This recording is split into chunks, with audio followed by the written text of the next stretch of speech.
Sveiki, mīļie!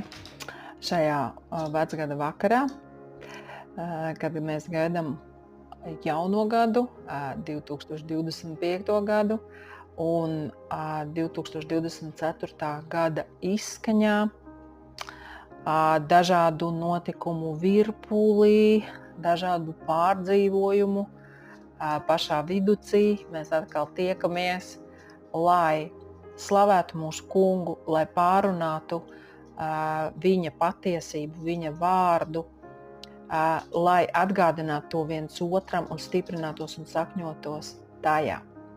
Tādēļ, ka tas ir tas, ko Jēzus mums ir teicis, ko Dieva gars mums saka caur viņa kalpotājiem, caur apostolu Pāvilu konkrēti, sakņojieties Dieva mīlestībā, lai nekāda mācība vēja jūs nevarētu aizraut prom.